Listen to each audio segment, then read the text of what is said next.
Okay, so this was going to be one of the more interesting games of the year, especially considering the context between both of these teams, Vancouver and Florida.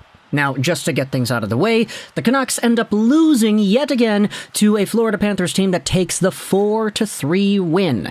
Now, just like the Canucks and the Lightning game the other day where the Canucks lost 5-4, this is a regulation loss, and it's one where the Canucks had quite a few chances, although you could definitely say they were the worst team on paper. Yet again, the Vancouver Canucks clawed back to get their way within one of the game, but ultimately they do not end up tying it. They lose by one, and Florida, the Florida team at least, walks away a happy camper. The reason, though, this was an interesting game heading into it is because Vancouver and Florida are both teams that are, in the eyes of many NHL fans and analysts, underperforming this season.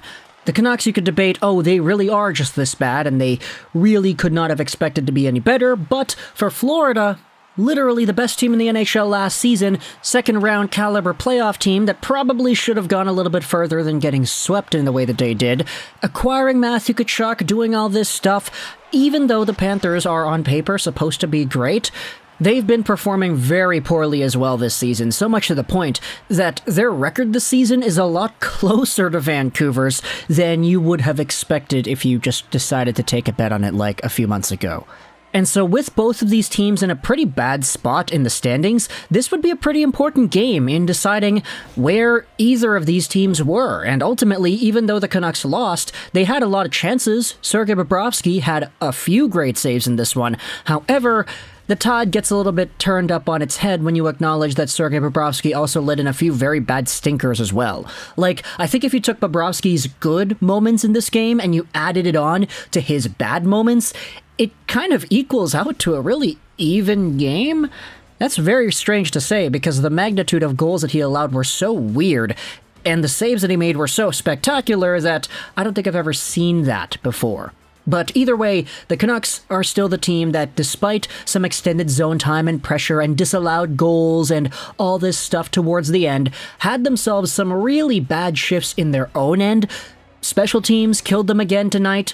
That Florida power play, they looked so good against Vancouver, but then again, every power play looks so good against Vancouver. The Canucks PK is so bad. And you take a look at the individual man-to-man coverage that many of these guys exhibit while on the shorthanded unit, and Riley Stillman can't take his guy. They just leave players open out in front. The Aaron Ekblad play is there, and it's always open. It goes in sometimes. Other times it opens up other options when it doesn't go through. The Canucks power play themselves, Elias Pettersson had a power play goal towards the end, which is very great because he hadn't scored one yet, but the other power play chances they had, they fumbled it away, and even though they were on the power play, the Panthers had some extended zone time in the Canucks zone too. Like, how does that even happen? These teams are both supposed to be pretty bad, yet when they play off against each other, you could definitely see that Vancouver is still not in that same boat. You know how they were able to get themselves this much of a close game? Because Sergei Bobrovsky had some crazy terrible goals earlier on in the frame. Long shots from the point, multiple of them, that he just doesn't see. There was that disallowed goal where Bo Horvat took the net off the pegs, which is why the goal didn't count, because Bo was the guy that did it initially. But if it had counted, it would have been tied 5-5 earlier on. But still, the weirdness of this game persists when you acknowledge that in the Canucks' own zone, they were bad, but the Canucks had their own zone time that was still really great as well. It's just, I don't know, Sergei Bobrovsky was good towards the end, even though he wasn't good at the beginning. I don't really know how to analyze that type of a game because it was just kind of all over the place. I feel like if you took the best of the Vancouver Canucks in this game and you tried to map that out over the rest of the season, say, okay, they only play like this, then you have a really good team. But as we have said, it's the tale as old as time. The Canucks' consistency issues have been the problem this year.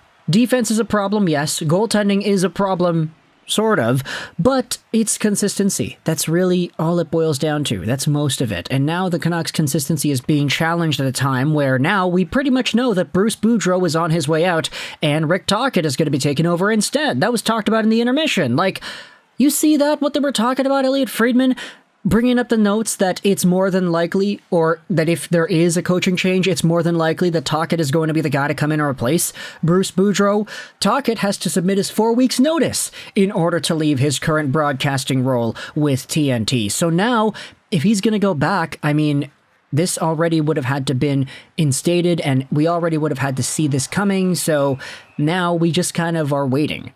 That's the thing. It's a waiting game now, waiting for Bruce Boudreau to inevitably be fired, because everybody's been talking about Rick Tocchet the past few days. And that, in and of itself, is kind of disrespectful to the man, isn't it? Like, he has to sit there as a sitting duck, playing out these next, or not playing, but coaching out these next 4 weeks worth of games when he knows he's going to be fired. Like, come on, man.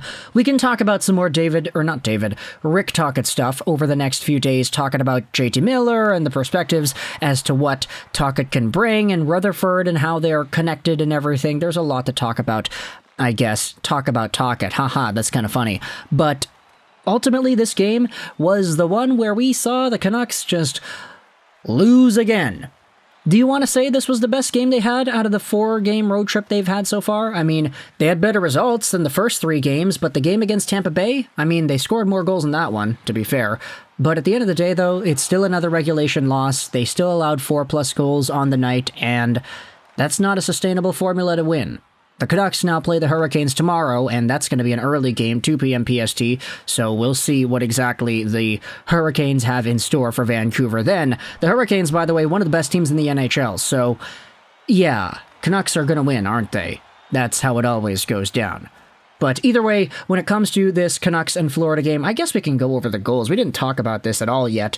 Jack Studnicka, as we had said, terrible goal. He's from the far perimeter on the faceoff circle, and he just throws it on goal. And Bobrovsky doesn't even see it. It's assisted by Mikheyev, so there you go. You also had yourselves Tyler Myers getting himself his first goal on the season. Again, a long shot from the point that Bobrovsky doesn't even see. He doesn't even react to it. The puck is in the back of the net. Bobrovsky still hasn't even moved. And it was kind of funny to look at that from a TV camera angle perspective, but still, starting out with a period with a goal against in the first 39 seconds is not a good look for Sergei. However, he did bounce back and eventually lead his team to victory as the Panthers got themselves power play goals. Eric Staal got a goal as well. But before everything finished up, you had Elias Pettersson with his first power play goal on the season, where he just throws it from the blue line, it goes by everybody, and it gets in the back of the net. Another one of these goals where it's like, okay, Bobrovsky didn't see it, he didn't even move.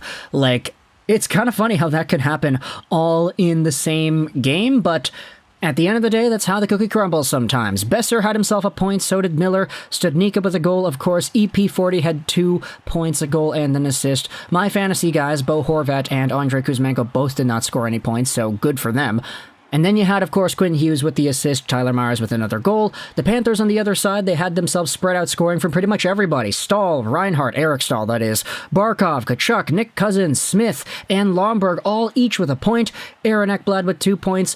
Gustav Forsling, Mahura, and Montour each had an assist as well. Meanwhile, Sergei Bobrovsky has a .921 save percentage. Spencer Martin has an .886. Todd of the comments are your thoughts about the Canucks and the Panthers in this game. I hope you enjoyed this Vishara 9. We're one step further to tanking all the way, baby. Although I'm kind of saying that jokingly because, Aquilini is not going to allow that to happen. But thoughts in the comment section below. I hope you enjoyed this Vishara 9. And bye.